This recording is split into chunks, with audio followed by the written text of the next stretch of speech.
Good evening and welcome to today's Growth Through People webinar. Just going to share my screen. Today's event is, or today's workshop, I should say, is on navigating conversations about mental health and wellbeing. I'm Emily Stubbs, Policy and Projects Manager at the Greater Birmingham Chambers of Commerce, and today's webinar is about how we support employee wellbeing and discuss employee wellbeing with your staff, and showcasing available resources and some best practice approaches for navigating this topic for local businesses. This session is part of our Growth Through People campaign, which aims to help local firms boost productivity and growth through improved leadership and people management skills. This year, it's involved 8 free events and webinars, along with thought leadership blogs and podcasts throughout March. Previous Growth Through People webinars, which have been recorded, are available to watch on the Chamber's YouTube channel. The campaign will end with a conference on the 30th of March, which will feature a mixture of inspirational keynotes, thought-provoking panel discussions, and practical workshops. The conference is on Wednesday. I highly encourage anyone who's interested to check it out on the Chamber website and come along. We've got some fantastic speakers lined up.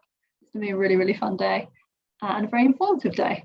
I'd like to give a huge thank you to all of our headline partners and sponsors for their support: Aston University, Birmingham City Council, Southern City College Birmingham, and the West Midlands Combined Authority. And I'd also like to give a huge thank you to our speakers today: Mike Hopkins, Principal of Southern City College Birmingham, Diane, Rance, Associate at Work Horizons, and Darea, Flanagan, Thrive at Work Engagement Manager at the West Midlands Combined Authority. I'll mention it now, and I'll also mention it at the end of today's session.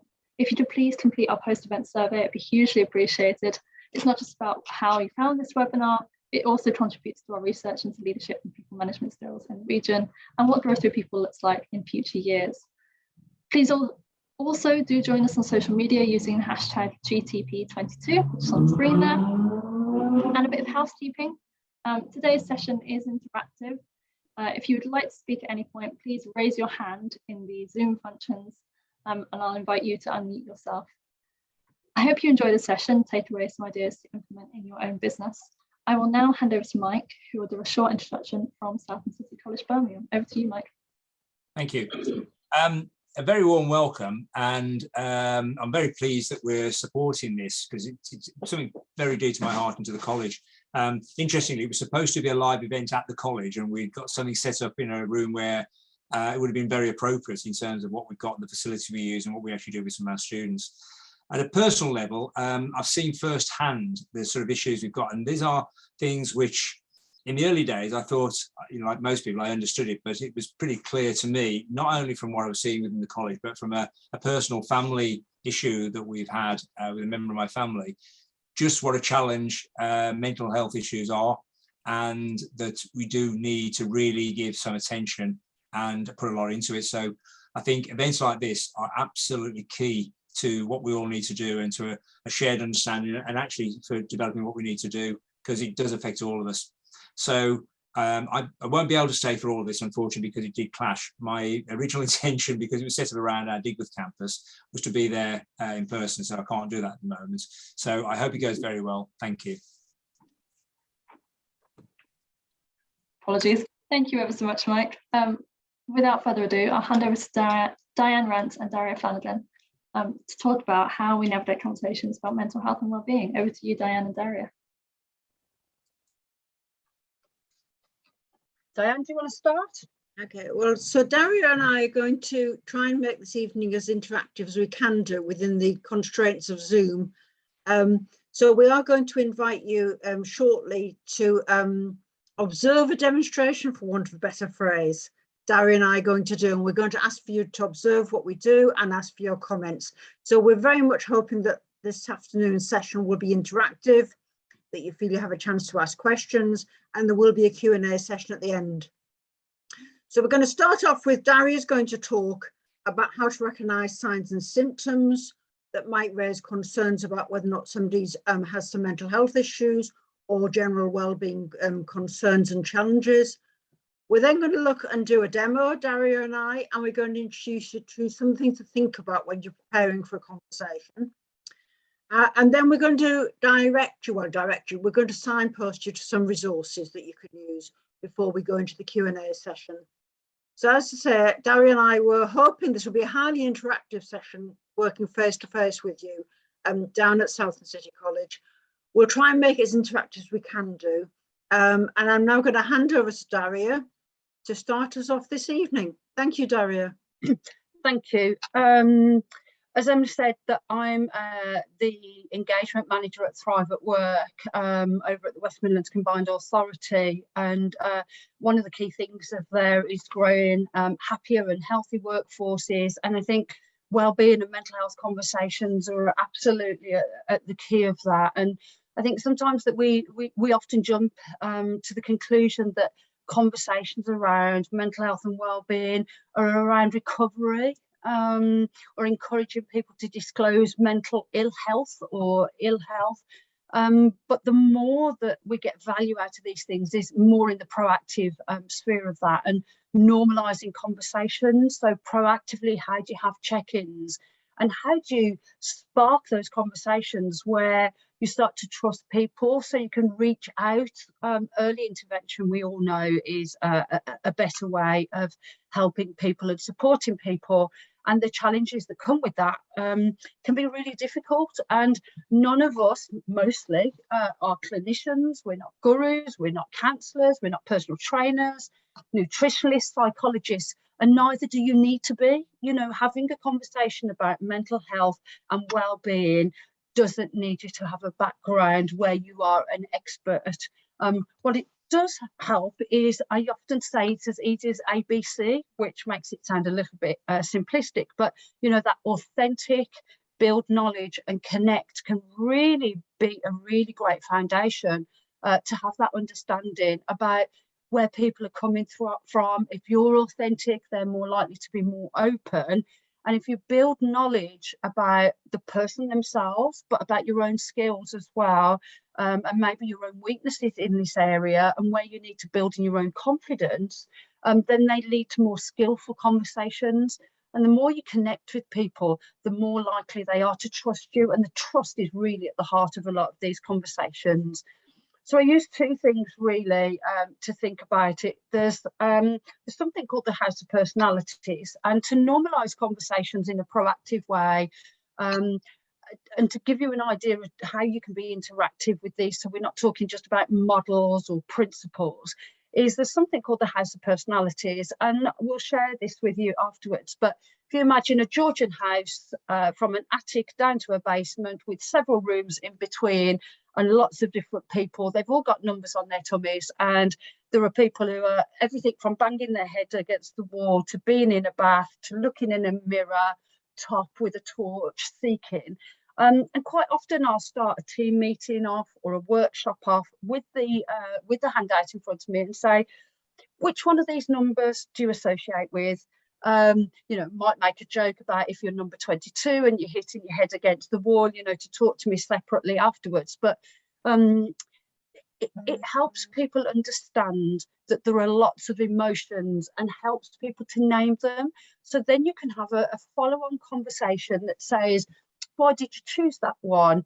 Could you explain more? And then somebody else will say, oh, I'm that number as well, but this is what it means to me. And you can follow up those conversations. And actually, it's a great way of having people open up and really think about, you know, if they're having a bad day, then, you know, I'd never push anybody on that to kind of name how they feel. And I wouldn't go around the room and make them do it either. But it's a real good conversation prompter. And you'll be really surprised that if you ask people, how are you, in a different way, instead of just starting a meeting off by saying, how are you? And everybody nods or says fine, actually start off with something like that. And it can really help drive that conversation. One of the other things I like to do is to try and frame something is I use a word, and I use the word respond. Again, we'll send this out afterwards, and each letter of the word links to something. So R is for rapport. So again, this ABC, connect with people, build your knowledge of them. Early intervention, really getting people at the heart. So regular one-to-ones. Do you build these kind of conversations into conversations that you have every day, so they don't have to be awkward things that you have set aside for a mental health conversation? You know, you build them into normally what you do. Support, again, is really, really understanding what's there. Diane will talk a little bit more about how do you know what support's available, so you're armed and forewarned when you can signpost to people. And for me, the P is about those practical steps. How do you know, how do you risk assess? How do you react? What do you do to document things? So what's the real practical steps that you can take to prepare yourself for those conversations?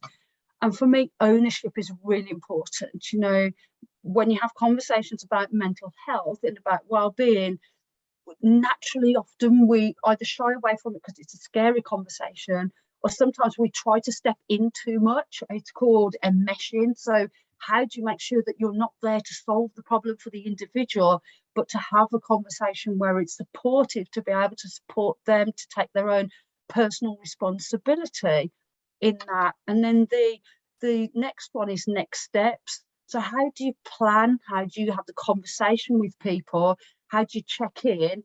And how do you let them guide when you're going to check in and how you're going to check in? People are all very different in how they react. And I think the last one for me is that D of respond is don't give up. If any of you have been poorly or have suffered with a mental health condition or been in a circumstance where you feel a little bit out of control, your journey to either recovery or to finding your way out of the challenge, it doesn't go from A to B in a straight line. You know, it can go round and round and round and back again. So be patient with people and don't give up on them. You know, it can be a real challenge to open up. And I've often talked to people who have said, I've disclosed in the workplace the first time. I've never told anybody this piece of information. I've never been this vulnerable before. So sometimes you might be the first person that they've said this out loud to. So don't give up on them and try and stay as calm and as collected as you can. It can be a scary situation to be in, but I think that Diane and I will try and help you think about how do you frame this as best self? How do you help you to be your best self, but how are you also helping other people to be their best selves through this? So I'll hand back over to Diane to talk a little bit more about preparing. Okay, so what we're going to do is Darea and I are going to have a short conversation. We called it a demo, for want of a better phrase. We're going to have a short conversation. The only thing that Darea and I have agreed is what the first sentence is I'm going to say. After that, I'm going to respond in the moment. And what I'd like you to do is I'd like you just to notice what I say, how I say it, and equally I'd like you to notice how Darea responds to what I say. So we haven't scripted this beyond the first sentence. So we'll see what happens. And we'd like you to make a note of what do you notice. And then when we finish, we're just going to do this for 3 or 4 minutes. When we've done it, we're going to encourage you to raise your hand. Emily will unmute you. And then we'd like to hear what you say so we can have a conversation amongst ourselves about a conversation. So I can see it's on my clock, it's 5:45. So we'll go for 4 or 5 minutes. And then we're going to ask you, what did you notice? And then we're going to go into thinking more formally about preparation. So Darea, are you ready? As ready as I'm going to be when I don't know what's going to happen in the next 4 minutes, yeah. Okay, so Darea, I'd like to have a conversation with you because I've noticed the last couple of team meetings, the last few weeks, how you've been really, really quiet. And that's been really different from how you've been prior to that. Normally you are much more involved and engaged in the conversation. And I'm just wondering why that might be that I've seen this change in you. I don't know, everything's fine, really. Okay, so when you say everything's fine, is there anything that isn't fine or that you want me to support you more with? No, did somebody say something? No, nobody said anything. I just noticed how you're so much more quiet than you usually are in the team meetings. And I just thought I'd let you know what I've noticed and that I am keen to support you in any way that might be useful if there's something that you'd like some support with.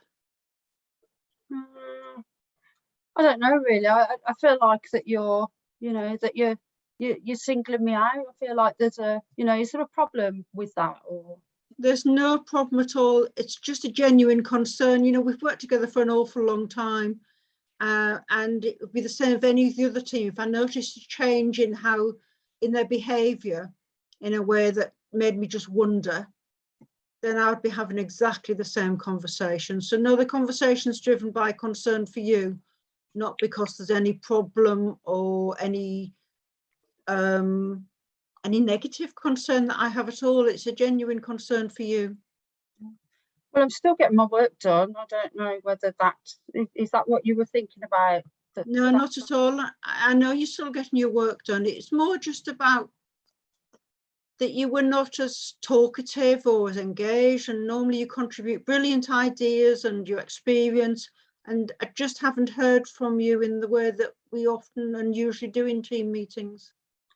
Yeah, well, I suppose I'm a bit tired, you know, there's a lot going on at the minute, so, you know, it's harder to be, you know, to concentrate and to focus, but, you know, everything's all right, really, you know, nothing I can't deal with. Okay, so you said there's a lot going on, and don't feel you have to answer this, but is that more at work or a combination of work and outside of work?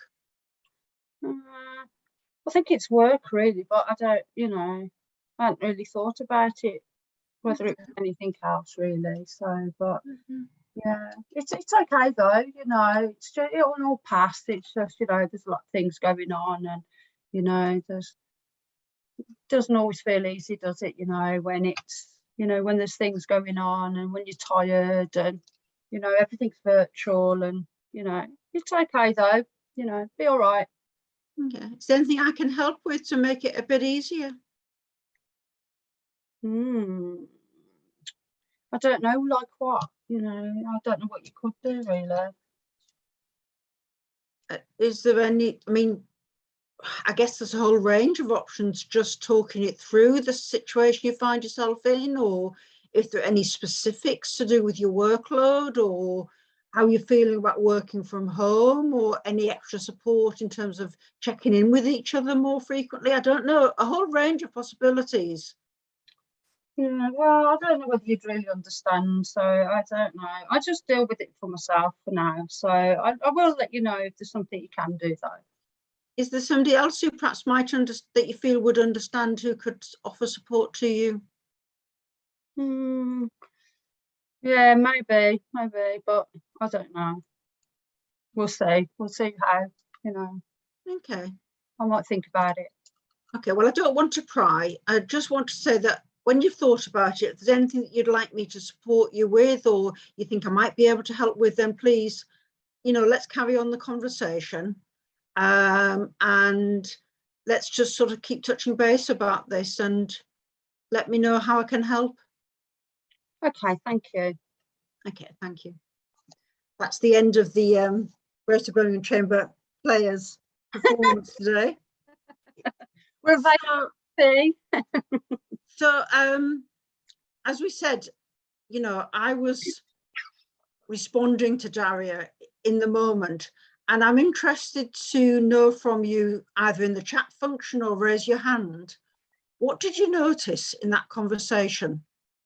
You know, we're talking about navigating conversations. What did you notice about how, between the two of us, we navigated that conversation? I just realised I can't see, or I can see the chat now. Have we got any raised hands or comments? We haven't currently got any raised hands. Oh, we've got a couple of comments in the chat. Oh, so Jessica, could we unmute Jessica and ask Jessica if you could just tell us more about what you noticed?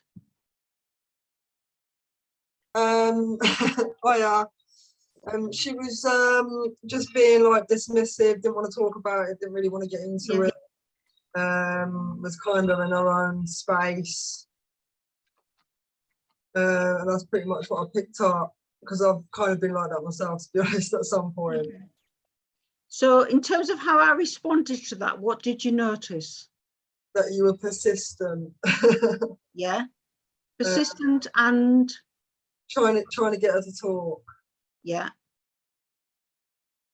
there's obviously something going on because she's not engaging really. Okay. Is there anything else you noticed apart from persistence, Jessica? No, you was giving her support as well, I suppose, by saying that if you do want to talk about it down the line, then I'm here. So what I was trying to do was trying to balance that persistence with trying not to back her into a corner so she felt put on the spot. And that's not always a difficult judgment to make. Not always an easy judgment to make. How persistent are you? But at the same time, being careful not to make somebody feel put on the spot. Yeah, I'll see that. And I think for me, and I put that in the comment as well, Jessica, is that for me, it felt like a really long amount of time, and I knew what was happening. You know, I didn't know what Diane was going to say. I didn't know what I was going to say myself either. So I was trying on purpose, to be a little bit evasive. But it felt like, I don't know whether it was 2 minutes, 3 minutes, but it felt excruciating. Yeah. So if I really genuinely wasn't feeling good, I don't know how I felt. I would have talked already, and I probably would have gone to. Yeah.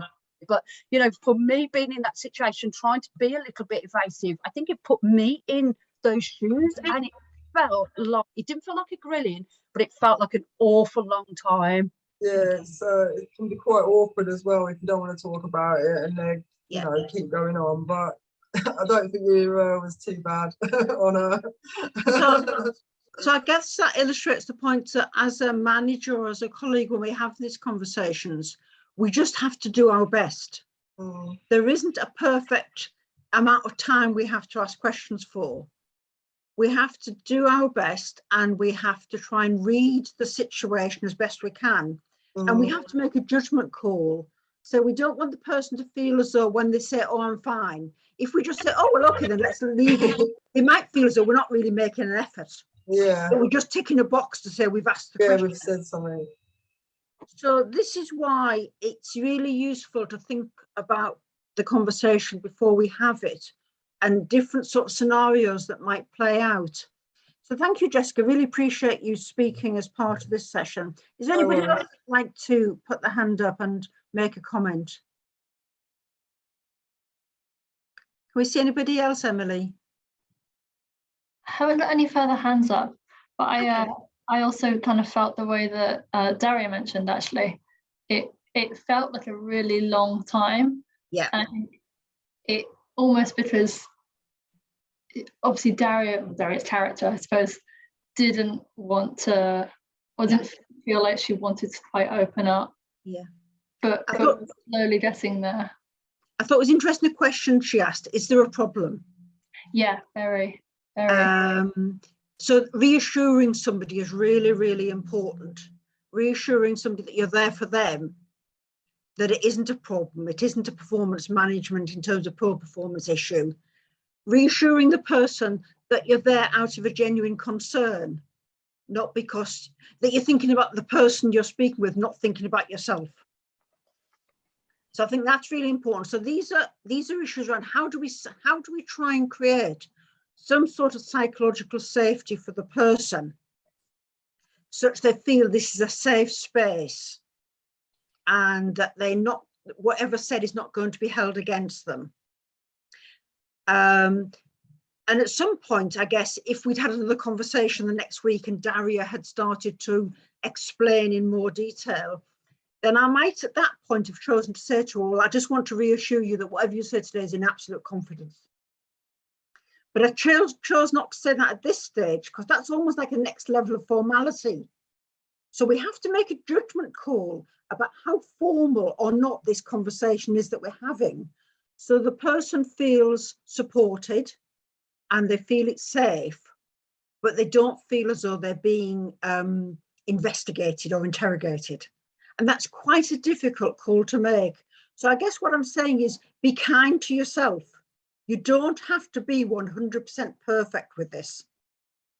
What you have to be is 100% committed to the well-being of the person you're having the conversation with. That's the most important thing. Back to what Darea said about being authentic. And that's so important, that for me, that authentic and trust, that authenticity and trust it is really centred to this. And like I said before, you know, you don't need to be a clinician, you don't need to be, you know, a fitness guru or a personal trainer or a life coach or anything like that. You know, really having that genuine empathy with people can really make a big difference. And obviously I was trying to be a little bit defensive in my responses, but you know, people can be genuinely scared. You know, people can be very fearful for their jobs. They, especially at the moment, you know, more than ever, people are, you know, that psychological safety and that security of job can be really difficult for people. They can be going through difficulties, and whether it be financial difficulties, personal circumstances, where they really genuinely want to. I don't think people are trying to hide things. Sometimes people don't want to admit things, but they are really trying to clutch onto, you know, for some people their normality is the job that they do, and going into a workplace or being part of that team, and that's the only element of control they have around that. And so sometimes they don't want to bring that to work, and it's not because they don't want to be open. Sometimes they just don't want to talk about it. So it's a fine balance, isn't it, Diane? It absolutely is. And one of the things I try to do in terms of trying to create some sense of psychological safety for the individual is I started the conversation with "I've noticed." So I'm talking about what I've noticed and what I'm concerned about. I'm trying really hard not to put a label on the person. So I deliberately am not saying you were quiet. So I'm saying I've noticed you weren't engaged in the same way. I'm not saying you weren't engaged. So I'm trying to communicate my perceptions, my observations, but I'm trying not to commit to any conclusions as to what's happened or why it's happened, because I don't want the person to feel as though I've already made a decision. I've already come to a conclusion about what's going on. I want to open up a conversation. And I think I used the phrase, I can't remember exactly, but something along the lines of "tell me." And the idea of asking somebody, so tell me from your point of view what's happening, or tell me, is there anything that's concerning you? Tell me is an invitation to somebody. And it's an invitation in a way that says, I'm interested and I'd like to know more to help you. But it's also saying to the person, so over to you. And it's handing some control over to the other person as to where they take the conversation. And I think the other person feeling they have some control is really, really important in terms of that trust and that safety, and developing rapport so that people feel as though they might be okay to open up here and share. Is there anything you'd like to add around that, Darea? No, I think those are the kind of things. I wrote some words down as you were asking me, so I remembered them. And you did say things like that, and I noticed, and I was wondering. So it was a lot more exploratory, which gave me the space, if I wanted to respond to it. So that very much open-ended kind of wording and positive wording around that. I was trying to throw you off by asking you negative things like, is it a problem? And you know, and those kind of things to draw you back in. I wonder, I mean, there are some, and this isn't always about pandemic, but, you know, for some people who are potentially used to being in an office space or in, you know, or in a workshop or on a factory floor or wherever they're used to working, that now there is a little bit of a, you know, we're both talking from our homes now, is that actually, you know, some of those things that we've never had to think about before, or our uncharted territories around, you've got your home in your backdrop, I've got mine. Does that feel, when you're having these conversations, does that aid it in a positive way? Or, you know, are you walking, is the kind of that office space or that, you know, corner of the factory where everybody goes for those talks? You know, so how do you really frame not just how you have the conversations, but where you have them? And I think that's equally as important, that sometimes we forget about. I mentioned to you earlier that, you know, I was out and about, I won't name and shame the place where I was, but there was a return to, what in a sense was a return to work conversation on a shop floor with customers around. And I heard that not long ago, and I was so mortified for the individual, that the, you know, the manager was having a conversation about blood tests and, you know, ongoing, and almost diagnosing the person in front of everybody. I thought it was absolutely terrible practice. Absolutely. So that's a lovely lead in, Daria. It's almost as if we planned it. It's a lovely lead into what we're going to talk about next, which is about preparing for these conversations. So what I'd like to encourage everybody to do is grab a piece of paper or an iPad or whatever you make your notes on. And I would like you to think about perhaps a conversation you need to have with somebody or you'd like to have with somebody. Perhaps a typical conversation you might want to have with somebody around their well-being. And what I'm going to do is I'm going to share with you some things to think about when you're preparing for a conversation. So let's see if this works. Oh, I see. Well, okay. So things to think about when you're preparing to have a conversation. And the preparation, the metaphor I use is the preparation is a bit like the equivalent of building a foundation for a new building or for an extension. If you get the preparation right, then you're really massively increasing the chances of the building, if you like, this conversation being a useful, effective conversation. If you just wing it, then the chances are the conversation will not achieve what you hope it's going to achieve. And also chances are that you might potentially do more harm than good. So Darea and I would really like you to think about, these are things to think about when you're preparing to have a conversation. It's a bit like doing your map if you're navigating the conversation. This is your map of how you're going to make your journey. So Darea mentioned about where are you going to have your conversation? I was explaining to Darea earlier, I once ran a workshop where a manager suddenly realised that they were having conversations of a confidential and private nature in a closed room, but nevertheless in a room that had a great big plate glass window. So a bit like having the conversation in a goldfish bowl. So whilst, yes, what was being said was private, the fact that the conversation was taking place was not at all private at all. And the person who the conversation was with probably felt unsure. So think really carefully about where you're going to have the conversation to maximise the chance of the person feeling safe, psychologically safe, and feeling more inclined to open up. And think carefully about when you're going to have this conversation. Think about not rushing it. Think about having the conversation when the person will have some time afterwards to go away and think about what's been said. If they've become upset, that they will have time to go away and have some quiet time. So as an example, sometimes I work with school teachers and we always say, don't have these sort of conversations in the lunch hour when they've got to go back in 10 minutes and face a whole class of 7 and 8-year-olds for the afternoon. Have the conversation at the end of the day when they can then have some quiet time of reflection and thought and just composing themselves. So think really carefully about when and where you're going to have the conversation. And equally, don't put yourself on the spot by planning to have this conversation when you're up against a hard deadline. Because you may need some time afterwards to think through what's been said and how you're going to take the conversation forward. The next thing to think about is who needs to be involved in this conversation. I've put there directly or indirectly. Now, of course, confidentiality is absolutely key in these sort of conversations. Having said that, you may want to go and talk to a trusted colleague beforehand without sharing any details of who you're going to be speaking to, just to test out how you're going to have the conversation, to get their ideas about how to approach it. It may be that you actually want to practice the conversation as best you can beforehand as well. And I'll come back to that more later on. When you're having a conversation, so that conversation I had with Darea, I might have wanted to have, just in my sort of metaphorical back pocket, some idea about different support and resources that are available for me as a line manager to support individuals. Excuse me. Depending on the content of the conversation, I might have needed to take with me some facts, some policies, some procedures. If I'm in a large organisation, there might be an employee assistance programme or similar support that's available.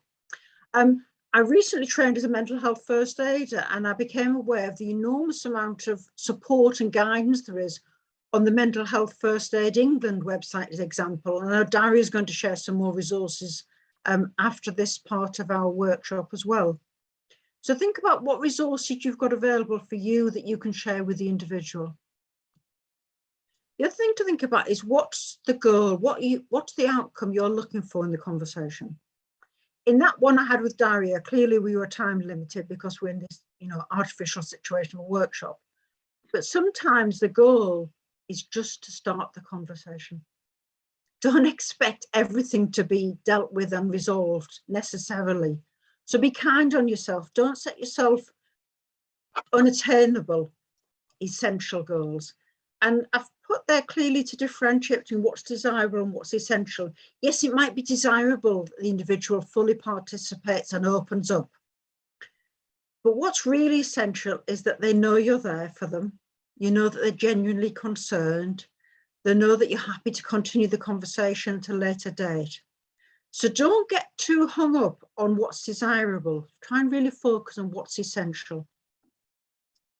And that links to what do you think might be the goal of the other person. Now, in that situation with Darea, I definitely got the sense the goal of Darea was not to have this conversation. And that's fine, because perhaps that's where the person is at that time. So perhaps their goal is just not to be there, not to share, not to have the conversation. And we need to be mindful and recognize that and respect that as their goal. And if that's their goal, as I did, and okay, perhaps it went on a little bit longer than it would do normally, but that was for illustrative purposes. My goal was to let her know I was there, that I'd noticed a change, and I was there if she wanted a further conversation, and then leave it at that. It's different if somebody's in a mental health crisis. That's a very different situation. And then we might be directly supporting somebody. If someone is in a mental health crisis, then we will stay with them while we get support, whilst they get support. We don't leave them. We don't necessarily force them to speak to us, but we don't walk away, we stay with them.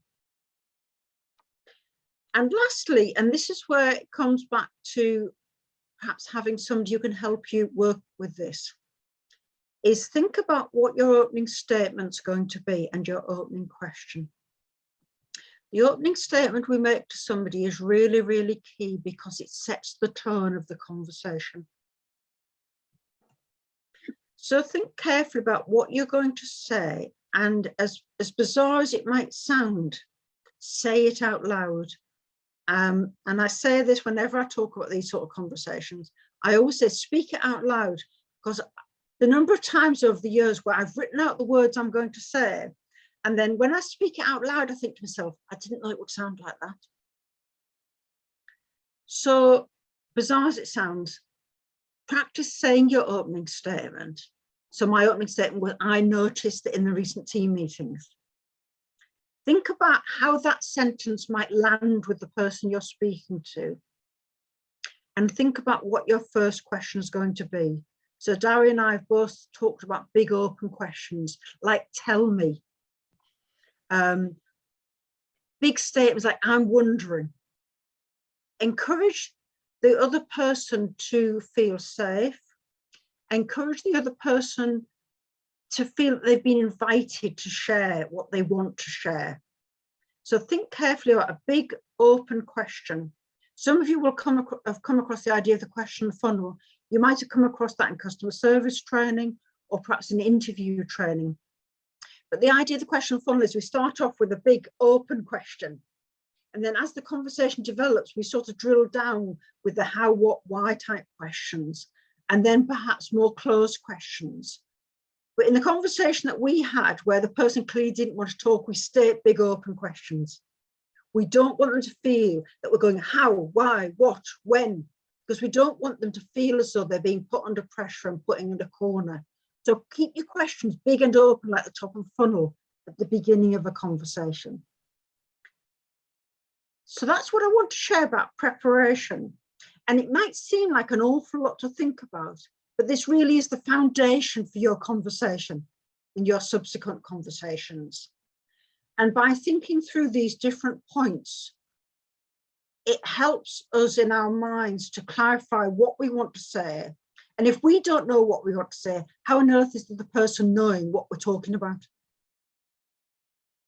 So Darea, I'd like to hand over to you now, just to add anything you'd like to add about how we prepare for these conversations.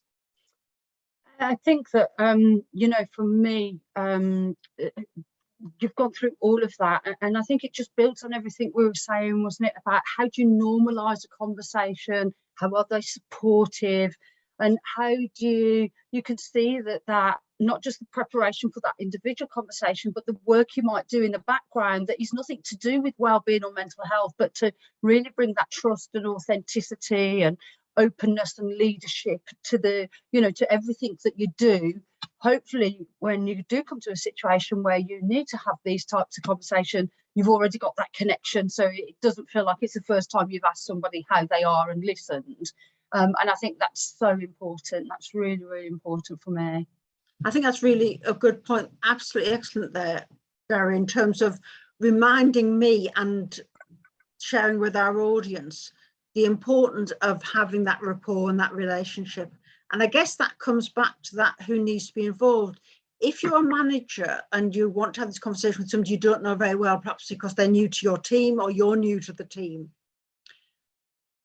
then I guess potentially, without breaking any sense of confidentiality, this is where you might want to talk to somebody else and get their take on what's happening or what you've noticed. But I do very much recognise that we need to respect an individual's privacy and the right to confidentiality. So I think you have to make a judgment call there. Those of you who come from larger organisations perhaps have a wellbeing function, perhaps have some internal support where you can go and get some guidance yourself on how to have these conversations, and we'd very much encourage you to do that. I'm going to stop sharing now and ask if anybody is happy to share with us their thoughts, their questions around how you prepare and how you open up a conversation. We'd be really keen to hear from you, whether that's in the chat function or just raise your hand and Emily will take you off mute. Jessica, thank you again. Emily, could you take Jessica off mute for us? Hi guys. Yeah. Hi. Yeah, so you know, like I said earlier, I've been in Darea's role play situation before. I don't know, in regards to preparation, I think it is like you said, you know, you have to kind of nurture the conversation and not make them feel like they're being attacked, because that's pretty much how it feels, you know, if you're not in a good place. Yeah. You feel like you're being attacked by people, and like you said, you know, are you in kind of, is this kind of an investigation, or yeah, you know, is it just a genuine conversation? Yeah. So I think that is very important, to be honest. You know, I was going to ask as well, I mean, if because I did have a situation where one of my staff members was in a kind of an abusive relationship, and they kind of worked on the same site with different trades. How would you kind of have a conversation with that? Because it was obviously a lot to take initially, because it wasn't something that I dealt with before. Did the person share with you about the nature of the relationship, that it was an abusive one? Well, yes, and it was kind of clear to see as well on the site. So I think this leads very nicely what Darea is going to talk about in terms of part of our preparation for conversations is about identifying what resources might be available, and there are a myriad of resources out there. So, for example, around abusive relationships, there are a whole series of different organisations like Refuge, for example, that works with women and children. There are organisations that have specialisms around coercive control, as an example. So I think it's about, as managers and as colleagues, doing some research around what support's available and developing ourselves so that we know best how we can support and share that information that we've found to signpost the individual without in any sense taking control on their behalf or trying to solve it for them. No. But for them to know that we are there to help them investigate what resources there might be and what support there might be for them, and that we are there alongside them to find those resources and help them access them as well. So Darea, I'm going to hand over to you to pick that one up as well in terms of resources and signposting. Yeah, and Jessica, it won't answer your question directly on that topic, but on the theme of, you know, because people can come to you with anything once you've been open and you've had that conversation. you really don't know what somebody's going to say to you, do you? And where that's going to guide. And you won't be an expert, like I said, on most of the topics. And even if you have experienced it yourself, you will have experienced it in a very different way. And I think that's really important to understand. And also, people can be at a time in their lives where they don't really know what they're telling you. They're telling you some of it. There might be more than one issue around it as well. So for me, as a tester, before the session, I Googled mental health conversation and wellbeing conversations. And when you put them both together, and I know this is Google, but a lot of people start with Google nowadays, is there were just over 50 million responses to that search in about 1 second. So within 1 second, you've got access to 50 million resources around mental health conversations, wellbeing conversations. And actually, my point is, you couldn't possibly know where to start with any of those. So, you know, those trusted resources are so important. You know, if you wanted to know something about cardiovascular health, you would go to the British Heart Foundation. If you wanted to know about mental health, you would go to mine. So how do you go to what is the most trusted source that you've got and ensure you're finding the correct information? Because of those 50 million, who knows what's leading you down? You know, you can go, you know, yourself, you can go down a rabbit hole with that. So Thrive at Work program that I'm the engagement management for is that, you know, we have a toolkit where we signpost to some of these, but, you know, then once you've signed up, it will help you to have those conversations and to drive you to those tools. But there are some really good ones that are available. So Mind have got their wellness action plan, which is a really great way of having a conversation with people. Stress risk assessment you know, you're legally obliged to do that for these topics, but that can feel really scary as the manager and the individual. But the HSC have got a really great resource, which is a stress risk assessment called the Talking Toolkit. But it's so much, it's a readable PDF, you can write in it, you can document everything within, and you don't have to do every single section of it. It's there, you can come back to it, it guides those conversations. So Diane mentioned that kind of conversation mapping. This absolutely does that for you. It puts the open questions for you, because sometimes you can get nervous in these conversations, can't you? And yeah, for sure. You can get confused as you go along, or somebody says something to you or may get upset, and then you start thinking, oh, what do I do now? And it piles a little bit of pressure on. So there are things like that. The HSC have also launched at the end of last year their Working Minds campaign, which is really good. It's got some good resources, it signposts you to it, and that's easily accessed as well. And I think simple things, you know, we talked a bit about preparation, not only to have the conversations, but being proactive in managing people's well-being. There are things that have been around a long time, like the 5 steps to well-being, that can feel really simplistic, you know, words like learn and connect and active and give, and, you know, all those things can seem small, but actually if you create an environment where you genuinely are supporting people to support themselves with that, then these kind of things all build up. Diane talked about a foundation of a conversation earlier. If you've got a foundation of good well-being, whether you call it resilience, whatever you call it, whatever it means to you, whatever is appropriate in your own organisation, small, large, complex, you know, it's everything is appropriate for you, and your people will know whether you're doing it genuinely or whether it's a tick box exercise. So I think the trusted resource thing for me is about really signposting to things that you trust and know. And it's okay to say, whether it be in that situation you mentioned before, Jessica, or something else, yeah, I don't know anything about this, but I promise we'll work together to find the right solution. You know, don't forget I'm here for you, and give them, you know, because it is okay to say you don't know, you're not going to but you don't really want to give them advice and then something bad happens.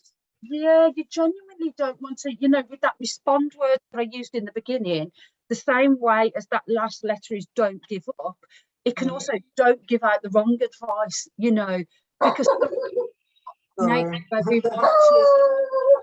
That's my dog. You can go on. Cool. That's all right. And talk to.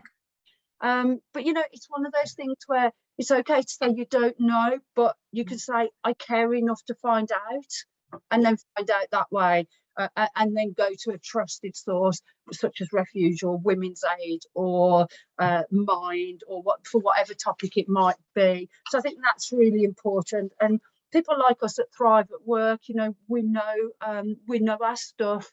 We know what's out there, and we can help companies, you know, really create that environment of, you know, happier and healthy workforce where there's, you know, health needs assessment. So you've got the support in place for when you need it as well. So when you need to have these conversations, you're not having to create a policy or a procedure, or you're not having to then try and find a resource. You've got it there and you're prepared for them, and you're creating that environment. So I think that's really important too. Absolutely. So I think that a lot of people do have concern about giving the wrong advice. So I think if you stick to the sort of idea that these conversations are not to give advice, these conversations are to give support and to give of ourselves and to give our time and to listen patiently and respectfully and with concern. But we're not there to give advice when we're having these conversations. We're there to help the person think about a way forward. We're there to help them develop their plan, not our plan, to help them develop their plan so that they don't feel alone, that they feel cared for. So if you do have a concern about giving advice, then just remember, this is not about giving advice. None of us are experts. So I've done a mental health first aider course, but I don't consider myself an expert or qualified in any way whatsoever to give advice. I'm there as a first aider to give immediate support and to signpost and help the person get expert support. So please, if a concern for giving advice is one of your concerns, rest assured, we're not suggesting that you need to give advice. Darea, is there anything else you'd like to add around resources before we moved on to any questions? No, I think that, you know, we've tried to frame it that, you know, that it's important to create an environment from the get-go, not just when you have to have these conversations, which can make them awkward and orchestrated. And that, you know, that you don't have to be an expert to have them. You have got to care and to give people space. And not on your terms. You know, I think you made that really clear when you were trying to question me, is that it's easy to want to try and tease it out of people, but sometimes it takes people time. So I think that's stay curious and demonstrate to people that confidentiality and build that trust, so they do trust you in that time of need where they really need to reach out. Absolutely. So are we ready for any questions? We've got 5 minutes left. So if there are any questions, we're very happy to do our best to answer them. I have a question that we to kick off with, if anyone's writing one in the chat.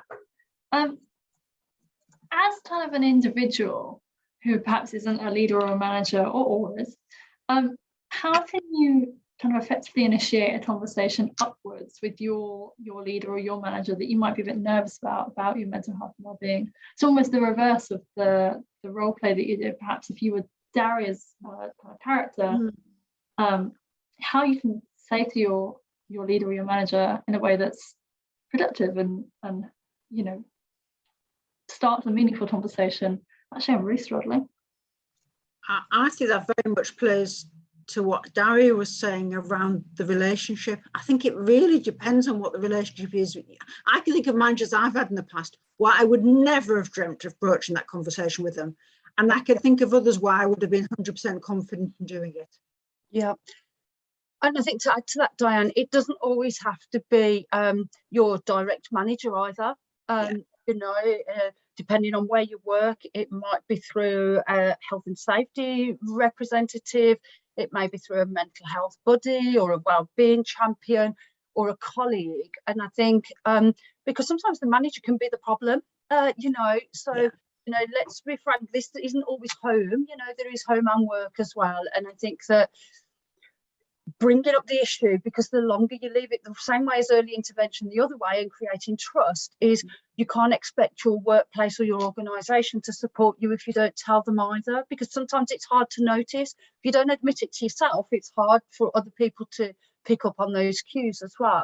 So I think it's really, really important to find somebody you trust. You know, we spend a big chunk of our time at work, and you know, the people that we work with sometimes become our family, you know, or our work family certainly, and finding someone you can confide in can be really important. And sometimes that doesn't matter who it is, it just needs to be, you do have to be realistic though to think that sometimes that person can't solve it for you, and you know, that might be the first step to give you the confidence to talk to the person that can make that difference, or you need to talk to.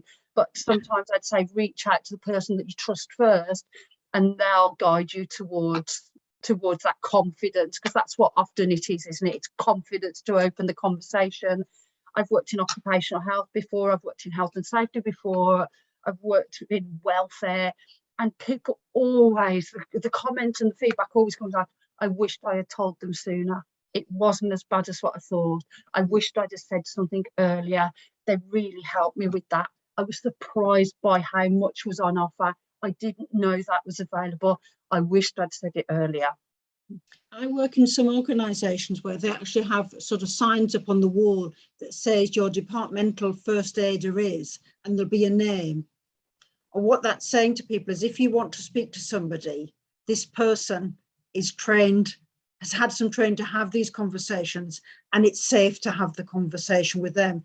So if you're here this evening in an organisation that has mental health first aiders, I guess the question is, do people know who they are and how to access them?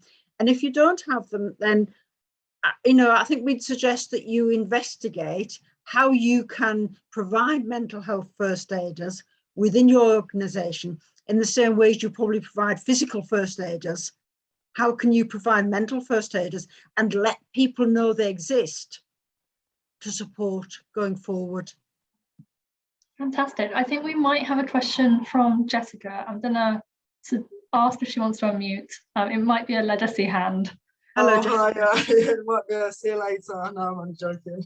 I was just going to say, so as an employer, if you had concerns about a staff member's mental health, is there like a procedure that you'd have to follow, or is that, would it be like just a conversation, or if you see them deteriorating, you know, what steps would you take to kind of pull them to one side? I think it's difficult to say. There isn't a sort of one size fits all approach, really, Jessica. Oh. You know, I think this is where it's useful to have somebody who is mental health first aid trained in your organisation, that you can get some guidance from on that. It depends whether the person is in crisis or not, is a very sort of blunt differentiator. Whether you need to do something now, or whether or not it can, you know, whether or not it's not immediately necessary to address it. It's really, but I would say one size doesn't fit all. It depends on circumstances. Yeah. And just to expand on that as well, and I think that, you know, one of the foundation level of Thrive work looks at the enablers of health, which is kind of organisational well-being. And, you know, sometimes it's hard to think, you know, you might not feel big enough to have a policy or a procedure, or even something that you measure sickness absence on, or things like that. But, you know, that foundation level of enablers of health and organisational well-being, and being prepared so you can support people, can be really important. It can feel daunting to think, do we need a policy? What would our policy say if we had a procedure? But it helps everybody to be really clear and transparent. So when something does come up, then you know what to do. It's like people know to phone 999 or to phone whoever in a different circumstance, because it's already there. But if nobody knew what to do, it caused a lot more chaos and sometimes unnecessary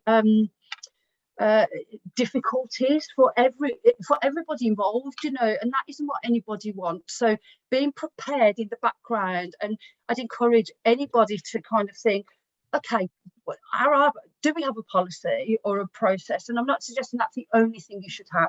What do we have in place that was supportive?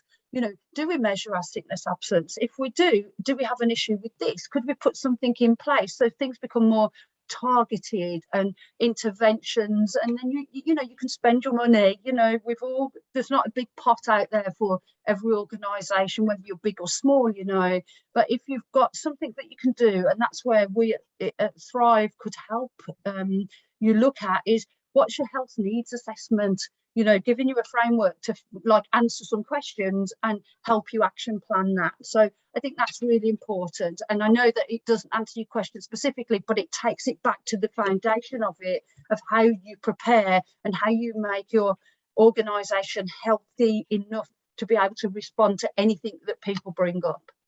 I guess for me, it's going back to that. It's going back to that building analogy, Jessica, when I talked about having foundation. It's about, do you have a framework in place of support and guidance to help you respond to a variety of different situations? Do you have policies? Do you have people who are trained? Do you know where to signpost people to? So if you build that framework, then you have something in place so that, yes, one size doesn't fit all, but you have a starting point. So that's what we'd encourage us to do. And Thrive, that Darea leads on for the Combined Authority, are one of many resources that can help you with that. Thank you. Fantastic, thank you. I think that's a brilliant note to end on. I'm just going to share my screen again. Thank you to everyone who's joined us this evening, and huge thank you to Diane and Darea for sharing your expertise and talking us through how to navigate conversations about mental health and wellbeing. I'd like to give a huge thank you also to Mike for his introduction, and what's done to Aston University, Birmingham City Council, South City College Birmingham, and the West Midlands Combined Authority for their support of Growth for People, the campaign and the conference. Speaking of the conference, if you haven't already signed up and you would like to, please do get your free ticket for our Growth for People conference, which is taking place on Wednesday, the 30th of March. We've got some fantastic speakers, some of whom are on the slides there. We've finalised our agenda. It's looking brilliant. We've got some inspirational keynotes. So you can see on the slide there, Yatunde Danya, who's chair of WMCA's Race Policies Task Force, Ian Reid, Chief Executive Officer at Birmingham 2022 Commonwealth Games. We've got some incredible panelists, Dr. Carl George and Dr. Justin Varney being two of those. We've got practical workshops on systems, getting people into kind of formally into the future of working, whatever that looks like for your organisation, and what you'll do differently following the conference, as well as some really interesting like little bits and pieces like suit yoga throughout the day. Details of that are on the Chamber website. And then just finally from me, if you could complete our post-webinar survey after this session, it'd be hugely, hugely appreciated. That link will be shared via email with you tomorrow. Thank you again. Huge thank you to Diane and Darea and to Mike as well. And I hope you have a good evening.